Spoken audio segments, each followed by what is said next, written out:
Bibisita si Cebu City Mayor Michael Rama kang Governor Junjun Davide kaganyang buntag ilang gihisgutan ang suliran sa Ordinance 93-1 nga hantud karon wa pa marisolba sa Cebu City ug provincial government. Matud ni Rama nga igo ra niyang giorient si Davide bahin sa mga kalambuan niini. Magsabot pasab og laing meeting ang mayor o gobernador diin lakip sa ilang hisgutan unya ang sugyot nga ihatag na lang ang maong mga luna sa Kapitolyo sa lokal nga kagamhanan sa syudad sa Sugbo. He knows about that 92-1, but in terms of the entry of some agencies, perhaps he needs to be enlightened and in terms of being... Nagproblema karon ang mga presidente sa Sitio San Miguel, Barangay Apas, labi na ang mga apektado sa demolisyon kay gibahaan ng ilang lugar human tabuni ang ilang drainage system sa mga nagdemolish. Ray Pasaporte, Sugin Limina. Sana sinating pag-uwan-uwan pipila na kaadlaw ingon ini dayon ang sitwasyon dinhi sa Sitio San Miguel sa Barangay Apas. Ilabi na ang mga apektado sa demolisyon sa miaging buwan. Gibahaan ang lugar human tambaki og yuta sa mga nagtrabaho ang kanal sa dapit. Nabalaka ang mga residente nga piligro mga sakit ang ilang pamilya. Problema kayo amo ang area kay kada adlaw na gyud nay tubig din ha sa among baskitan niya. Og dili mapasuyupan musod jud sa amo Mo na niya among sitwasyon diri. Wala na hubas-hubas. Usa unta sa demolisyonon ang balay ni Oxtero.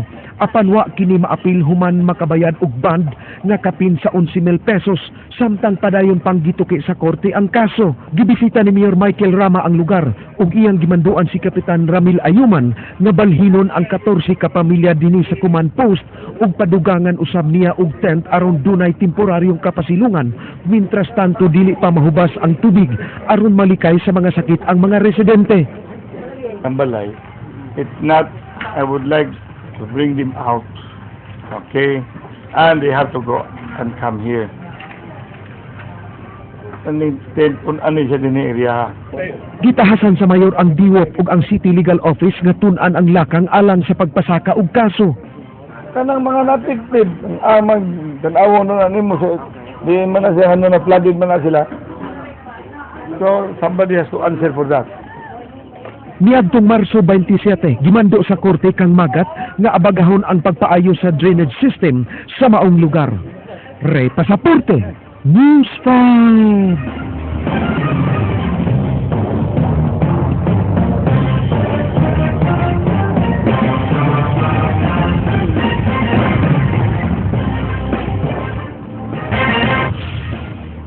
Kung dili mag-out of town karong Semana Santa, kasagaran magpuyura sa panimay aron sa ulugon kung unsay tinuod nga kahulugan sa maong okasyon.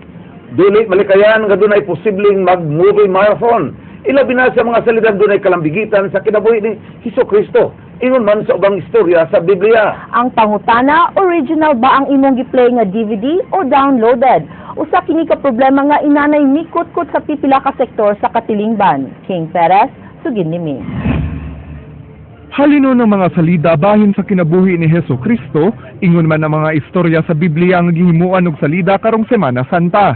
Dinhi sa downtown Cebu City, daghang mamaligya og piniratang DVD nga mapalit sa ubos kayo nga presyo. Diin sa imong 30 pesos, makakuha na kag pagtulunan gikan sa maong mga salida.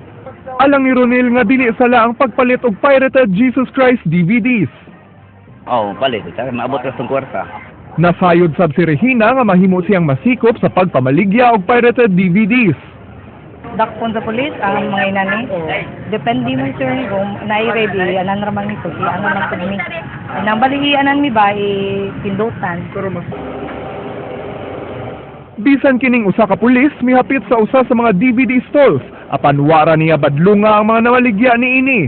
Magpaabot ra ang kapulisan dinhi sa Sugbo nga makigalayon kanila ang mga sakop sa Optical Media Board nga mao'y bugtong ahensya nga gisanungan sa pagsumpo sa piracy. Matud sab sa NBI nga way may reklamong biktima sa pagpirata sa ilang buhatan. Maski kami mismo kung mag-robbing me, di man malikayan nga naagyan napita. It is not that we're waiting for any action on what we're going to do. Pero ang importante lang is we will not be overlapping any responsibility.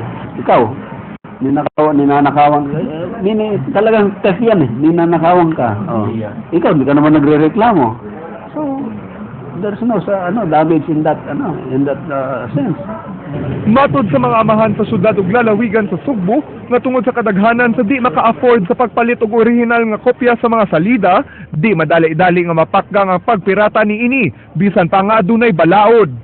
Pero usahay mo dito ka-blame nila kay mo may barato gud, mahal man gud palit ka sa original. Yun ang mga tao mangita mo gud asa sila makabarato.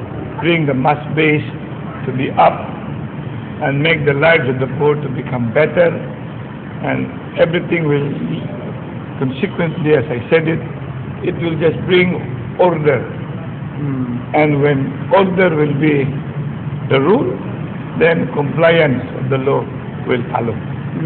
Giklaro ni Rama nga way koneksyon ang iyang pagkasuod sa Muslim community sa padayong pagkatap sa mga piniratang DVD sa syudad. I just came in with my predecessor. I'm not a sultan. My predecessor was a sultan. Nabalaka ang usa sa mga inilang Cebuano filmmaker sa kahimtang sa film piracy dungan sa paglambo sa film industry sa probinsya. Dugang niini nga magbaton unta og political will ang gobyerno kabahining maong problema ug nasayod siya nga bisan pagbawagtang ang mga namaligya og piniratang DVDs dali na ma-download ang mga salida pinaagi sa torrent.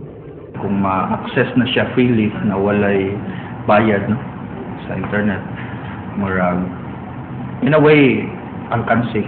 Ako mag-imagine ba, medyo lisod kayo siya. Maski mag-inom ka government official, palit sige ako pirated.